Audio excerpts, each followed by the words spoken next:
At 3:01 in the morning, your house is silent, the lights are off, the kitchen is dark, you have not eaten in hours, and yet inside your body, something dangerous may already be happening.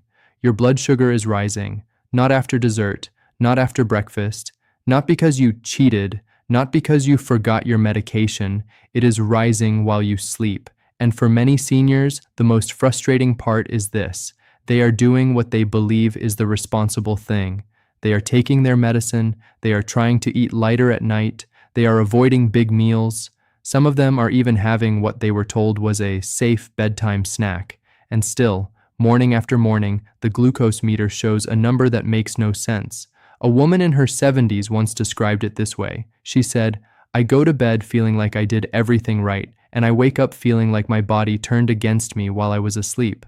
That is exactly how this pattern feels.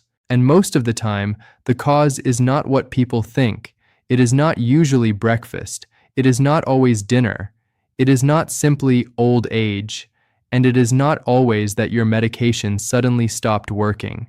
For a huge number of seniors, the real cause is one small habit that feels too harmless to matter. A bedtime carb, a few crackers, a slice of toast, a banana, a small bowl of cereal, a little oatmeal, milk with biscuits, a granola bar, a light snack at 9:30 or 10 p.m. at night. Something small, something comforting, something they do not even count. And that one quiet habit can set up a blood sugar spike that peaks around 3 a.m. Now, before you assume that is the whole story, stay with me.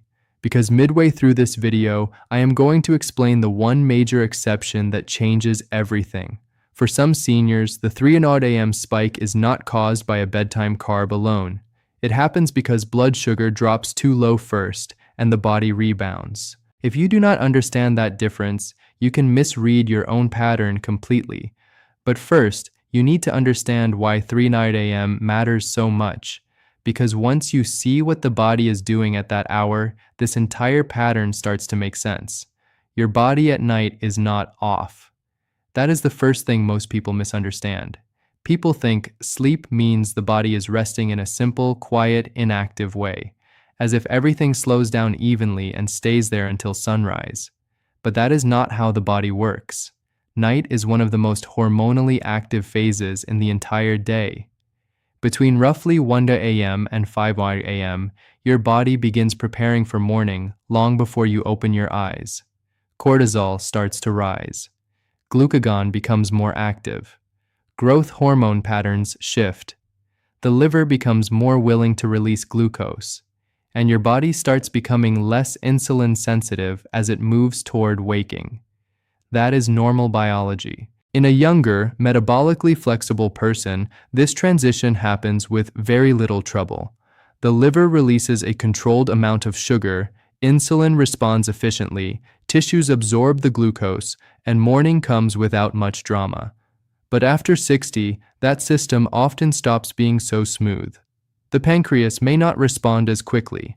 Muscle mass is often lower, which means less tissue is available to absorb glucose efficiently. The liver may release more sugar than necessary. Sleep is lighter. Stress hormones are often higher. Movement is lower.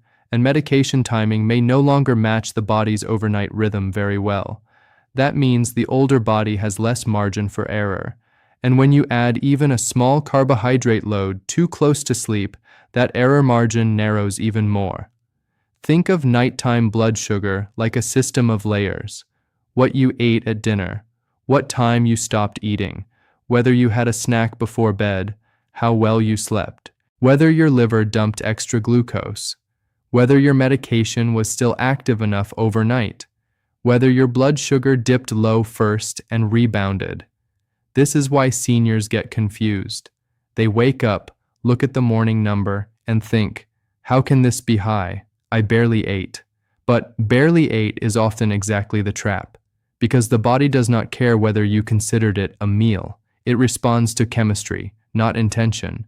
You can call it a bite, a nibble, a little something, a light snack, something to settle the stomach, something to help you sleep. If it raises glucose at the wrong time, your body still has to deal with it. And nighttime is one of the worst possible times to ask an older body to do that. Let me show you the pattern more clearly. A senior eats dinner around 6:30 or 7 p.m. Dinner is not outrageous. Maybe some chicken, some vegetables, a small portion of rice or potatoes. Reasonable. Then later, around 9:30 or 10 p.m., they feel slightly unsettled. Not truly hungry, just not fully satisfied. Or maybe a little anxious. Maybe they were told not to go to bed on an empty stomach. Maybe they worry about going low. Maybe they always like something sweet before bed. Maybe they have simply built the habit over the years and no longer question it, so they have something small. A banana, a slice of toast, a few crackers, a bowl of cereal, some oatmeal, milk with biscuits, yogurt with honey, even one of those so-called healthy snack bars that is mostly starch and syrup hidden behind wellness packaging. It does not feel like much, that is why it gets ignored, but metabolically, it absolutely counts. And it counts at the exact wrong moment, because now glucose rises when the body should be moving toward rest, stability, and repair. Insulin has to respond late. The liver is already preparing for the night to morning transition. Sleep begins, movement drops to zero. And then the hormonal machinery that naturally starts building toward dawn adds pressure to a system that is already unstable. That is how a 10 p.m. snack becomes a 3 a.m. problem. Not because the snack was huge, because the timing was wrong. That distinction matters more than most people realize. One of the biggest mistakes seniors make is assuming that if a food is healthy, it is safe at any hour. That is not how real metabolism works. Food quality matters, but timing matters too, and after 60, timing often matters much more than people think. A bowl of oatmeal at breakfast is one thing. A bowl of oatmeal at 10 p.m. in a body with insulin resistance is something else entirely. A banana at lunch is one thing. A banana before bed in someone with recurring fasting spikes is another. Even crackers fool people. Crackers feel harmless because they are dry, bland, and small. But starch is starch. 4 or 5 crackers late at night can behave like a miniature glucose surge in a body that is about to lie still for 8 hours. The same is true for toast. The same is true for cereal. And let me say something that surprises a lot of people. Cereal is one of the worst bedtime foods for seniors trying to control overnight glucose. It digests quickly. It often contains refined starch. It is easy to overeat. And it enters the bloodstream at the exact hour when the body is least prepared to handle it well. But because it feels light, people keep calling it just a little something. That phrase causes more confusion than it deserves. Just a little something is not a biological category. Your bloodstream does not measure emotions, it measures glucose. Now I want to ask you something directly. What is the last thing you usually eat or drink before bed? Not dinner. The last thing. Tea with biscuits, fruit, crackers, toast, milk, cereal, nothing at all? That answer matters more than most seniors realize. Because for a huge number of people, the problem is not their entire day. It is the final 10 minutes before sleep. Now let's go deeper into why 3 a.m. becomes such a common danger point. At around that hour, the body begins shifting into what many people loosely call the dawn phase. Cortisol starts climbing. The liver becomes more active. Glucose output increases. Insulin sensitivity is not as good as it was earlier. This is not a malfunction. It is part of the body's built-in preparation for morning. But the dawn shift does not happen inside a vacuum. It happens inside the metabolic situation you created the night before. If bedtime carbohydrates were still affecting your blood sugar, if insulin was still trying to catch up, if you slept poorly, if your liver was already overproducing glucose, if your medication timing left you exposed, then the natural hormonal rise toward morning does not gently nudge glucose upward. It pushes an unstable system into a spike. Imagine a small fire smoldering in one corner of a room, manageable. Then someone opens a vent and sends fresh oxygen across it. Suddenly, that small fire becomes active. That vent is the early morning hormone shift. The hidden bedtime mistake is what left the fire burning in the first place. Now we need to talk about the exception, because this is the part many people get wrong. Not every 3 a.m. spike begins with too much glucose. Some begin with too little. And this matters especially for seniors on insulin, sulfonylureas, or other medications that can cause nighttime lows. In those cases, blood sugar may fall too far during the night. The body detects that low as a threat. Then it releases stress hormones like adrenaline and cortisol along with glucagon. The liver responds by dumping stored glucose into the bloodstream to rescue you. The result by morning can look like a mystery high, but it did not start high. It started low. This rebound pattern is one reason people misread their fasting numbers for years. They see a high morning reading and assume the answer is to cut food more aggressively or increase medication. But if the body is rebounding from a low, those changes can make the problem worse. So let me say this as clearly as I can. If you take insulin, if you use medications like glipizide or glyburide, if you wake sweating, if you have vivid dreams, if you wake shaky or with your heart racing, if your morning sugar is high but the pattern feels inconsistent or confusing, you need real overnight data before you guess. That means checking around 2:30 or 3 a.m. for several nights if your doctor says it is appropriate, or using a continuous glucose monitor if you have access to one. Because there are two very different stories that can produce the same high morning number. Story 1. Glucose stayed elevated because of a bedtime carb plus the natural dawn shift. Story 2. Glucose dropped too low first, then rebounded high. Those are not the same problem, and they do not have the same solution. This is why so many seniors stay stuck. They are trying to interpret a 7 a.m. number without seeing what happened between midnight and dawn. That is like walking outside after a storm, seeing wet pavement, and trying to guess whether it rained, the sprinkler ran, or a pipe burst. The result alone is not enough. The pattern is what matters. Now let's make this even more practical. Here are the bedtime foods and habits that trigger this problem most often in seniors. Fruit alone, not evil, not forbidden, but fruit eaten alone before bed often acts too quickly and too cleanly as sugar, without enough protein or fat to slow it. Toast or crackers because they seem light. Light for the stomach does not mean light for glucose. Cereal at night, one of the fastest ways to destabilize overnight sugar. Oatmeal before bed. Healthy reputation, wrong clock. Milk with biscuits, rusks, or cookies. Comforting ritual, poor metabolic timing. Late night diabetic snack bars. Many are just processed carbohydrates wearing a healthy disguise. And here is one more hidden problem: drinks. Many seniors say, "I don't eat anything before bed." Then you ask what they drink. Warm milk, sweet tea, malted drinks, nutrition shakes, so-called healthy beverages marketed to older adults. Liquid carbohydrates are especially deceptive because they feel medicinal or soothing rather than like food, but your bloodstream still has to process them. Your liver still responds. Your meter still reflects them. If you are trying to solve overnight spikes, drinks count just as much as snacks. Now I want to step back and explain why seniors are especially vulnerable to this pattern. The older body is dealing with more variables at once.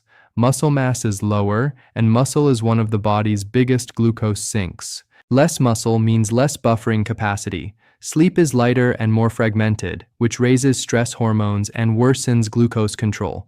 The liver often becomes more stubborn, releasing sugar more aggressively overnight.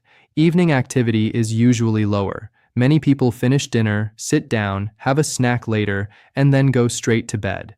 There is no muscular demand to help clear that glucose. Medication routines become more complex, and perhaps most importantly, many seniors are still following generic advice that was never personalized to their actual pattern. Have a little something before bed. Never sleep on an empty stomach.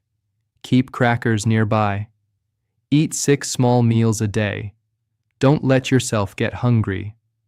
Those ideas are not always wrong, but without context, they can become dangerous habits disguised as common sense. And that is exactly what makes this hidden mistake so powerful. It does not feel reckless. It feels responsible. That is why people keep doing it. Let me tell you about a pattern I have seen more than once. A man in his early 70s kept saying his fasting glucose was always worse after his good days.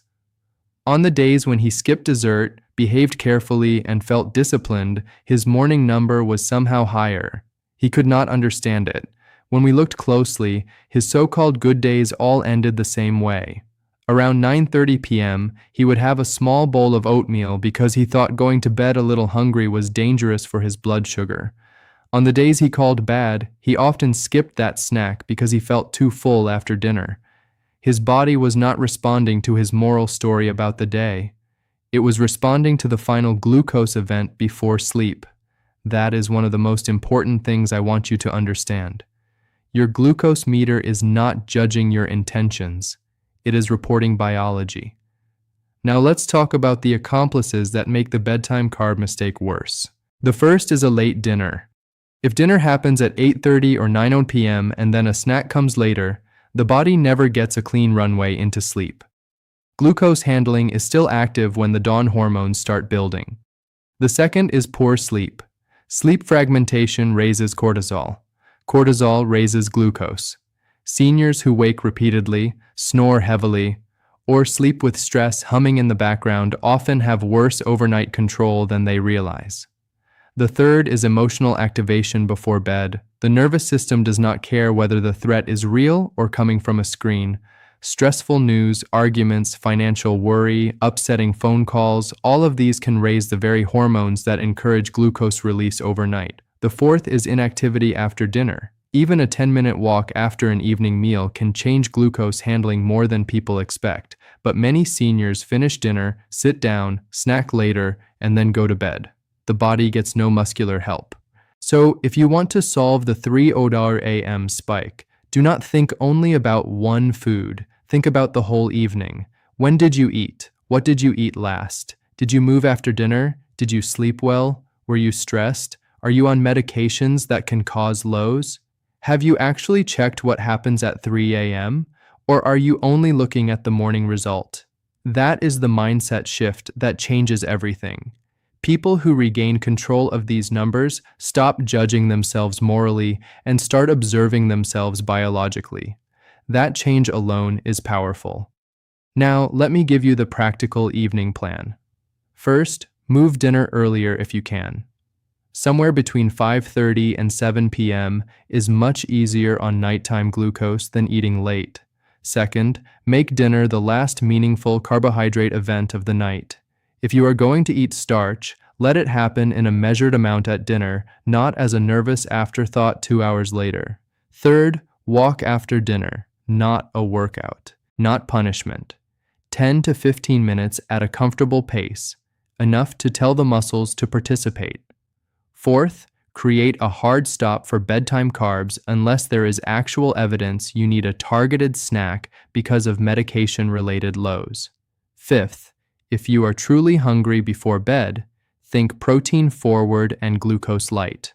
A boiled egg, a little cottage cheese, plain Greek yogurt if it fits your pattern, a few nuts, something that does not hit the bloodstream like a glucose wave. Sixth, count drinks honestly. Liquid carbohydrates before bed are still carbohydrates. Seventh, stop using vague language with yourself. Just a little something hides patterns. Name the food, name the amount, name the time. That alone reveals habits people miss for years. Now I want to give you a simple experiment. For the next 5 to 7 nights, if your doctor says it is safe and you are not using medications that make nighttime lows a concern, remove bedtime carbohydrates completely. No crackers, no toast, no cereal, no fruit alone, no oatmeal, no biscuits, no sweet drinks. Finish dinner, then stop. If you are genuinely hungry, use something protein forward and glucose light instead. Then compare your morning numbers. Do not judge one night. Look at the pattern. If the numbers improve, you have learned something important. If they do not improve, then the issue may be more about dawn phenomenon, medication timing, sleep quality, liver glucose release, or nighttime lows. That is still useful information. If you use a CGM, this becomes even clearer. Watch the graph on nights with a bedtime carb and nights without one. The graph often tells the truth more clearly than memory ever can. And if you are in the group that might be having lows first, then the goal is not to cut blindly. The goal is to measure wisely and bring that data to your doctor. That is how confusion turns into clarity, and clarity is always better than guessing. I want to say one more thing because it matters deeply. You do not need to punish yourself to fix this. You do not need an extreme diet. You do not need to fear every carbohydrate. You do not need to blame yourself for every high reading. Most seniors simply need to stop feeding the wrong metabolism at the wrong hour. That is a very different message, and it is a hopeful one, because timing mistakes can be corrected quickly. The body often responds faster than people expect when the nightly trigger is removed. Morning numbers begin to soften. Headaches ease. Dry mouth improves. Sleep feels steadier. That discouraging sense of, I'm trying and nothing works, starts to lift. And that matters, because discouragement is one of the biggest reasons people give up. But once they realize the problem was not their whole life, not some giant failure, not some mysterious defect in their body, but one quiet bedtime habit, the situation becomes solvable. That is what I want for you. Not guilt, not confusion, a solvable pattern. So let's bring this together.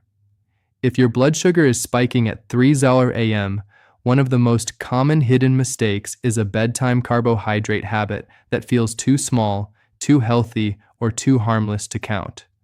That late snack collides with the body's hormonal move toward dawn. In seniors, where insulin sensitivity is lower, muscle buffering is reduced, and the liver is often more aggressive overnight, the result is often a spike that forms while you sleep and frightens you in the morning. But there is an important exception.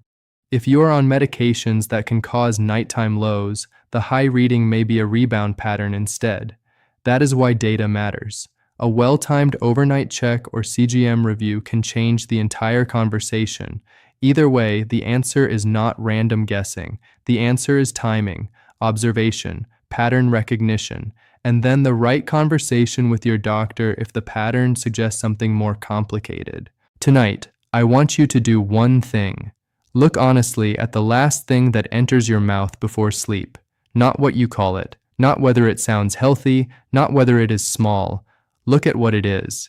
Because for many seniors, that quiet little bedtime habit is the reason the glucose meter tells a frightening story before dawn. And if that is you, the good news is simple. One hidden mistake can create the pattern. One corrected habit can begin to undo it. What is the last thing you usually eat or drink before bed? Write it in the comments. I am genuinely curious how many of you are going to discover that the problem was not your whole day. It was that one quiet decision in the final minutes before sleep. If this helped you, share it with someone over 60 who keeps waking up to high sugar and has no idea why. There is a very good chance nobody has ever explained the 3 a.m. pattern to them this clearly. And remember, this is general education, not personal medical advice. If you are on insulin or glucose-lowering medications, especially ones that can cause lows, talk with your doctor before making significant changes. The goal is not to guess more confidently. The goal is to understand your pattern and act on real data. Take care of yourself. Take care of your evenings. Because after 60, the body remembers what you do at night more than most people realize. And sometimes the number that scares you in the morning really began with one hidden mistake before bed.